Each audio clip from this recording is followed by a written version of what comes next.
Alright, well, this is going to be my very first YouTube video for that guy's garage. I'm just a guy who does the majority of his work in a parking garage. And before that, I did it in the parking lot of an apartment.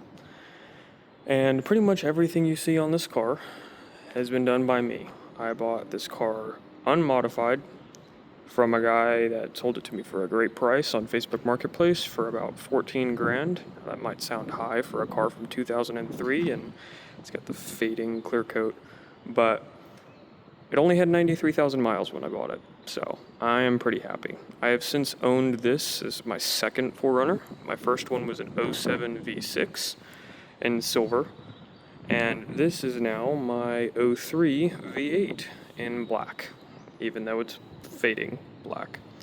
So I'm just going to do a quick walk around on some of the things I've done to it. Honestly, pardon the stupid paper, but I figured I'd cover it up. Not sure if that matters or not.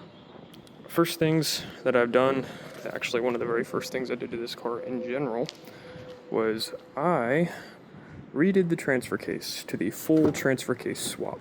And I don't mean to brag, but I would argue I'm probably the only person who has done it to this level of factory integration. All of my lights work. Selector lights work. No lights on the dash. I've retained all of the factory traction control, A-track, and I gained gas mileage. So I keep really meticulous records of how much money, how much time, photos, everything that I've done on this car, and if I ever ended up getting a bunch of traction on these videos, I might consider going through the trouble of like showing off how I did certain things, but we're just going to kind of go from front to back, and I'll cover what I remember that I've done to this car, and then if you have questions, throw them in the comments, and we'll see what people are interested in and why I think this is the best kind of 4Runner you can own. So, we're going to go to the front. The standout piece is probably the off-road bumper.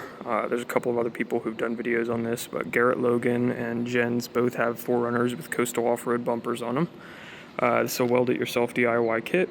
This is the only thing that I was not able to do in my own garage. I went to my dad's, and he has a welder, and he and I welded that together and got it taken care of.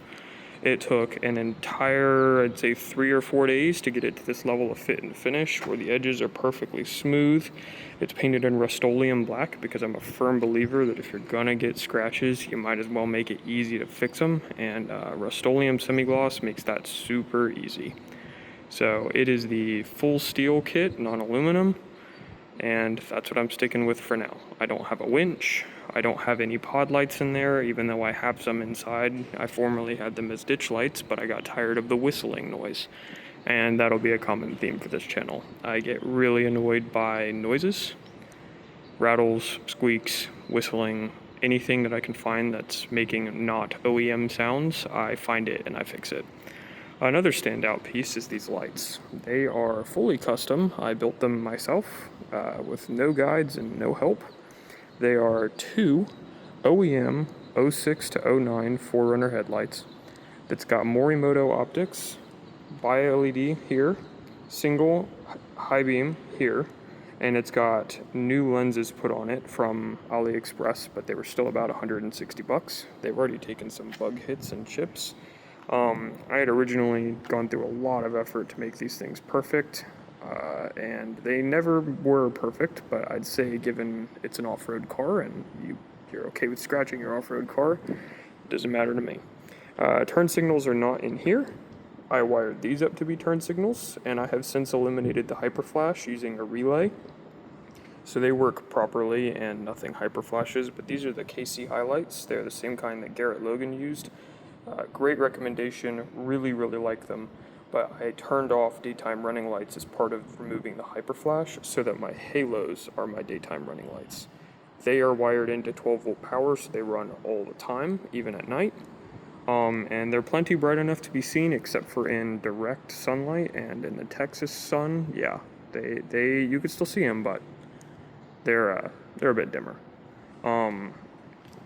JB welded in one of these aftermarket grill, the Heritage grill style, and the LED lights. The T-nuts provided are alright. I would say they're pretty good, but they always want to slip loose. I found if you use JB Weld plastic weld on the back end of it, it ends up fixing it. You can tell my paint has seen better days.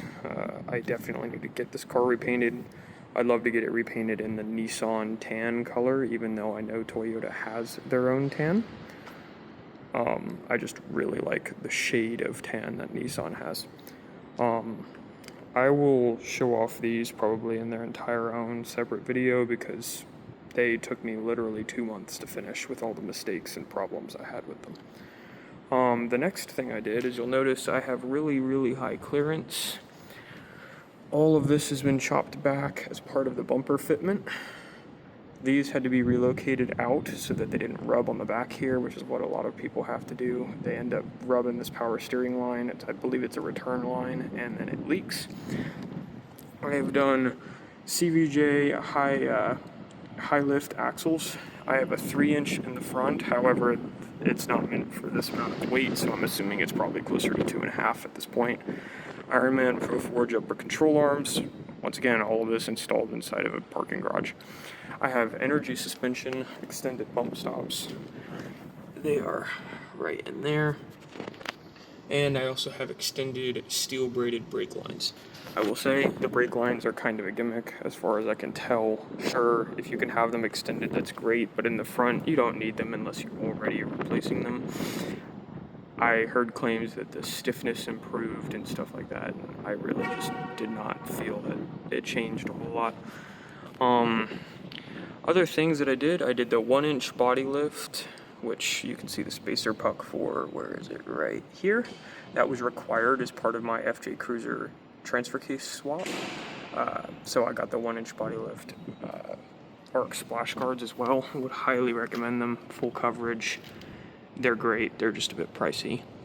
I hammered the pinch weld as part of clearancing for these 285/75 17s.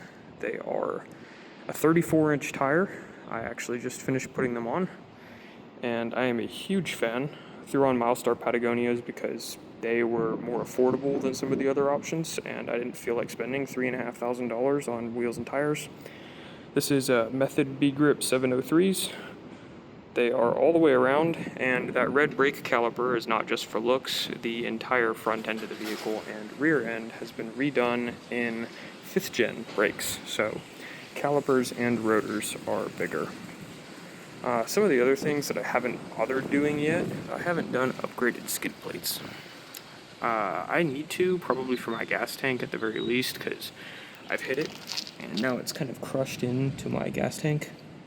It's not an issue yet, but it certainly might be. My front skid plate is off right now, actually, because I need to do an oil change at some point here, and I haven't got around to doing it. It's coming up. I do mine every 5,000 to 7,000 miles. Valvoline, Restore and Protect, and a Wix full synthetic oil filter. As for the rest of it, the steering and tie rods are still exactly the same as they always have been. I could probably use new seals at some point, but I haven't got around to it yet. And I've done a sway bar delete, and I don't regret that at all. Sway bar delete was great. I really like it. It drives pretty much the same, but you gain a bunch of extra travel up front by a few inches. I believe Tinker's Adventure did a video on that. So I'm going to pop the hood, and we'll go over some of the things I've done inside to keep it OEM and safe wiring. Now, I'm still just a normal guy. I don't claim to be an electrician, but I do keep as much of the information as I can find on YouTube and Reddit and the 4Runner forums in mind when I do electrical. So, some of the things I've done is fully rewire in using the ballasts for these aftermarket headlights. I've relocated using the Silver Rhino Media washer fluid reservoir. I really like this. It completely removed the previous washer fluid reservoir out of there and gave me all the clearance that I wanted. Plus it just doesn't hang down and look goofy. Stock airbox. Cold air boxes are a complete gimmick on this vehicle because it already has cold air. Cold air comes in from right up there. So you don't need a cold air box, you're just adding extra dust. I'm hoping to do a VVT intake swap intake manifold swap to the plastic one at some point, but I'm only going to do that when I need to change injectors. And when the time comes, I'll do the 12-hole injectors to replace the 4-hole on the stock and all sorts of stuff like that. I haven't really changed anything up front. Some people run bigger coolers here. I haven't noticed a need for them, but now that I'm on bigger tires, we'll see. Changed out the battery terminals, well worth doing, just makes adding accessories a lot easier. Same on this side. AGM battery. I wired in a bus bar. This bus bar has all of its accessories fused off of it. These relays are for the high beams, a whole nother problem, but there was a powering issue with the high beams and this pretty much solved it. This is for my aux beam switch panel, kind of vestigial at this point. I don't actually have any accessories running off of it. I haven't found that I needed to use ditch lights anymore because these are so bright and have a perfect cutoff, so I have tons of light, but regardless, I still have the wiring for it over there should I ever want to hook something up. But this is great. I also have a extra terminal mounting point here, which has also been awesome. And then I have my amplifier cable, which I did a fully restored sound system, 1,000-watt amp, 8-inch sub in the factory location, redid the speaker grills, all the doors, sound deadening, all sorts of stuff like that. So that pretty much wraps up what I've done in the engine bay. I've done the PCV valve as maintenance, but nothing more significant than that. All in all, it's pretty much all I've got in the engine bay. So we'll move into the cab of the vehicle now. Oh, and the struts have been replaced because this thing nearly decapitated me when I first bought it. So come over here. I have the Sherpa Princeton roof rack. Got it about $400 off during a sale that they had not that long ago. I was a big fan. Some of the other little things I've done that I'm a huge fan of. WeatherTech floor mats. I've trimmed mine to make room for this under-seat mole panel from a GX 470. It fits perfectly and holds all your stuff, but doesn't get in the way of foot room, and it's just way better than having a bunch of extra mole panels hanging out in the middle here. This is the aux beam setup. I'm honestly debating removing this entire panel until I decide to do something with it, because there's my former ditch light and I don't use it. I have swapped the entire dashboard to a 06 to 09 dashboard because that's the years that they didn't have the issues with them cracking. It only cost me a few $100s and a few hours of time in the parking garage with a bunch of big car parts. Some other things that I've done, I have disabled all of the height control module stuff by unplugging the ECU in the back. There's my mileage. Otherwise, this has got no lights. We're in accessory mode, but I don't throw any codes or lights right now. Blinkers work at the appropriate speed, as I said before. I also have put in a VSC disable switch that works on a toggle without having to cycle your ignition. I believe Loose Axles did a really good video on one of these, but his was a everything off switch and you have to cycle your ignition. After a ton of research, I found that the 03 and 04 for sure can take a VSC off switch wired into one wire, and you just have to modify the switch from an FJ Cruiser. It works flawlessly. You press it, and VSC off. And you press it again, and VSC is back on again, which is super useful for when you want to use A-Track off-road because VSC can interfere with A-Track's operation, so that is a really awesome thing. I have reupholstered the entire front seat using an eBay seller and leather.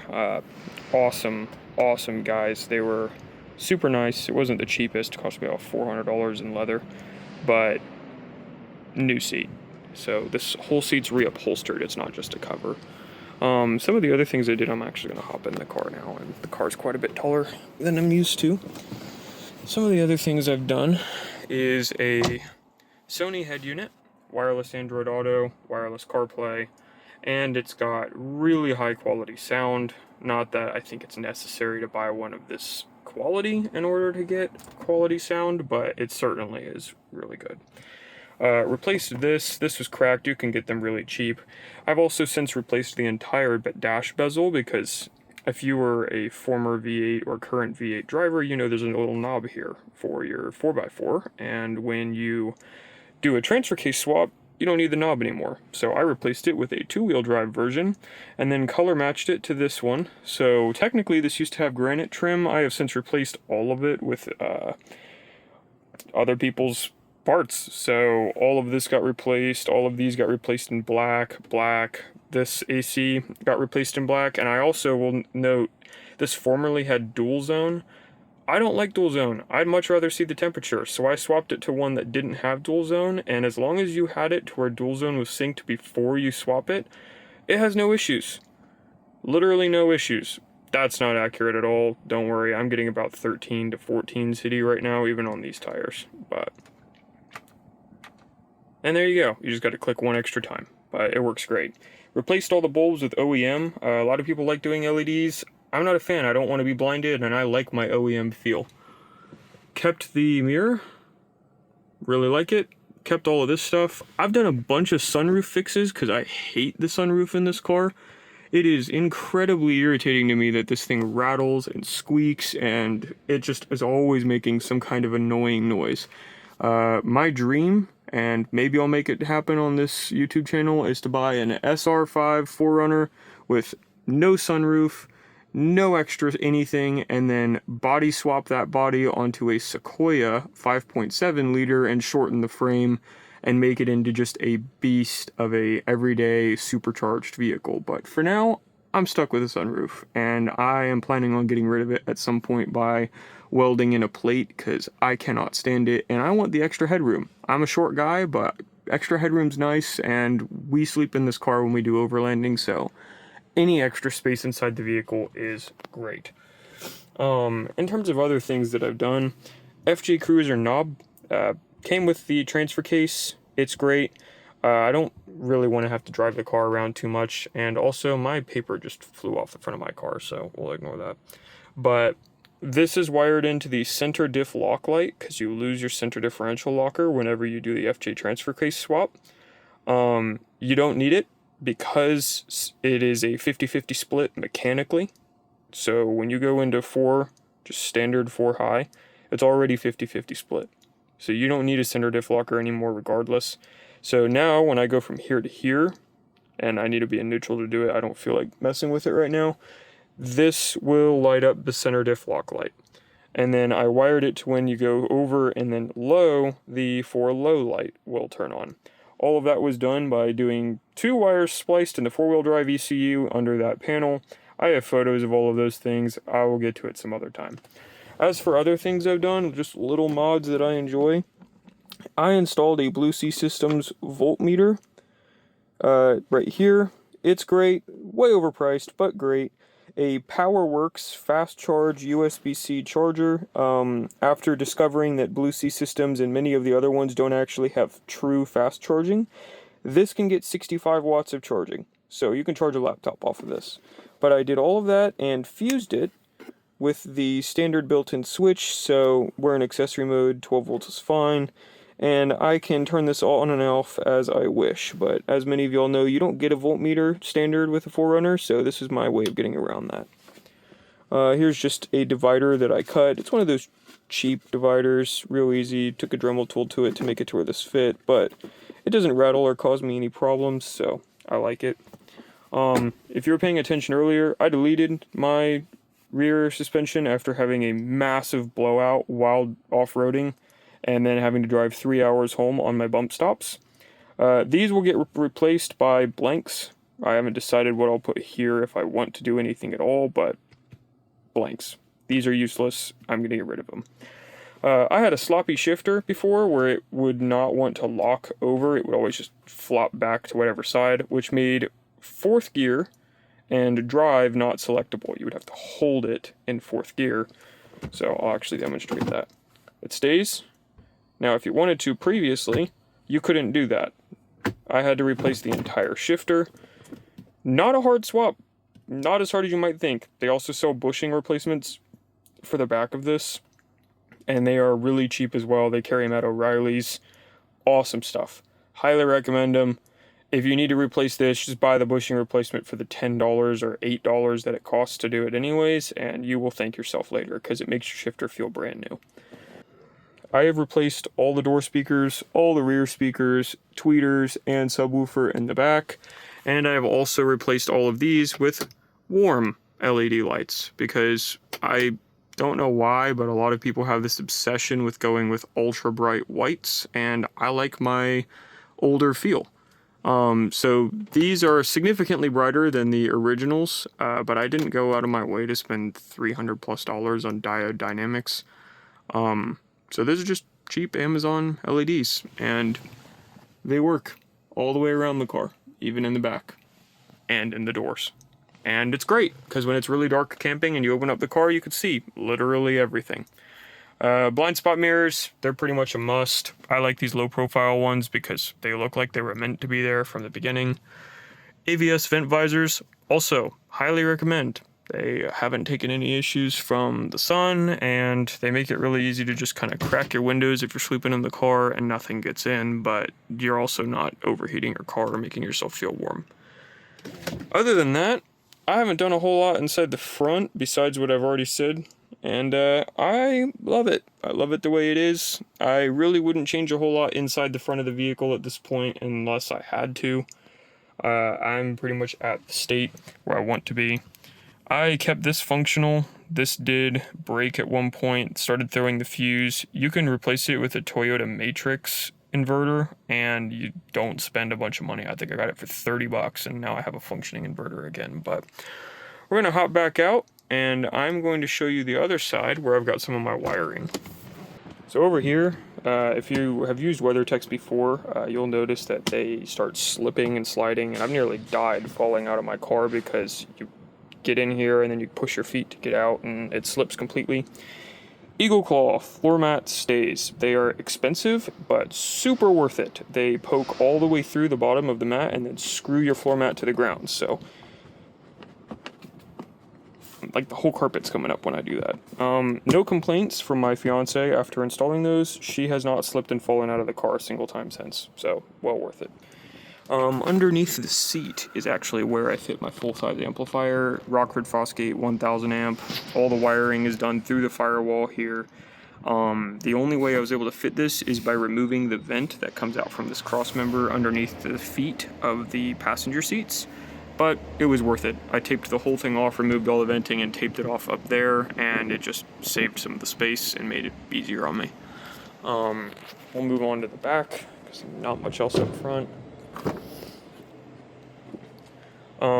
That doesn't normally stay there, that's normally in my trunk, but part of my issue with these bigger tires is my spare is now too big to fit underneath the car, and I am probably going to have to figure out a way to try and either fit it under the car by force, by airing it down all the way and then keeping my compressor in the car, or doing a tube gate in the back.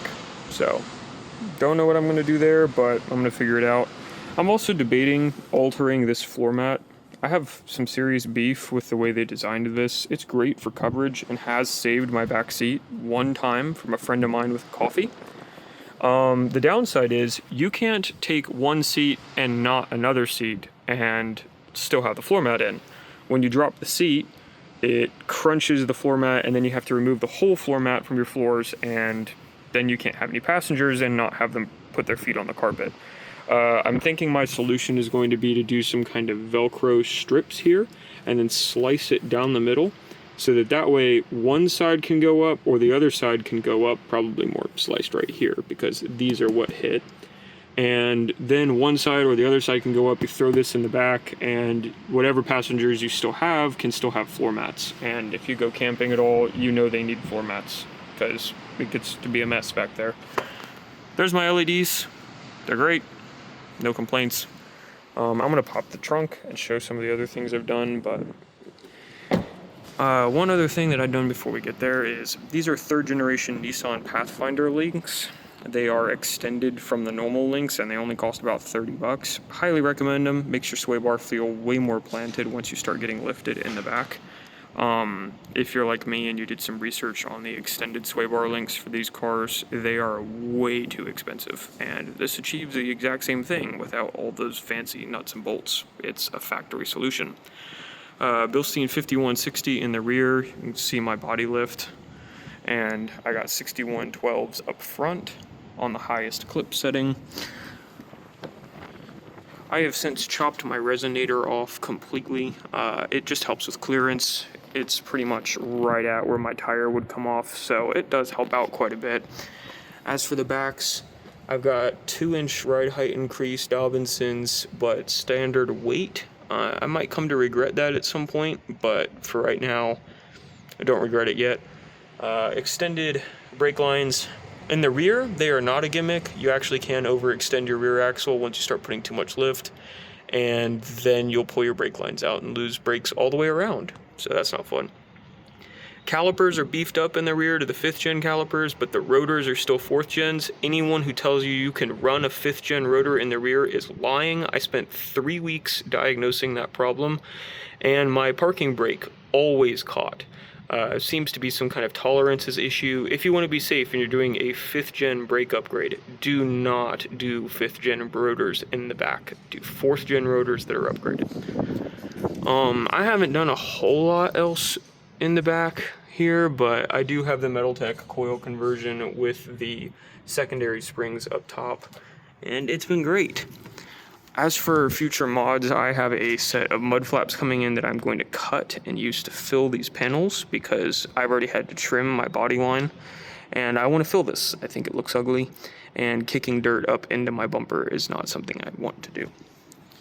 I have the stock hitch, and I also have a pretty great backup light or backup camera that's run off the trigger wire. I also have the facelifted tail lights. These are some Amazon ones. They're like $250, but I really like them. Ultra bright reverse lights, LEDs, and standard turn signals, but I find the turn signals are plenty bright enough. So let's pop this back here, and I'll show you what else I've done.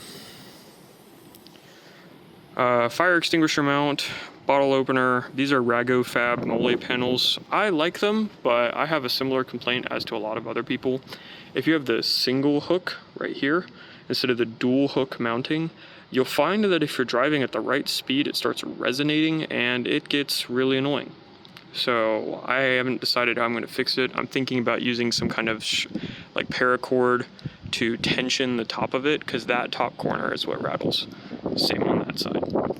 So aftermarket speaker, the previous owner had completely chopped this out because they didn't feel like doing an install properly.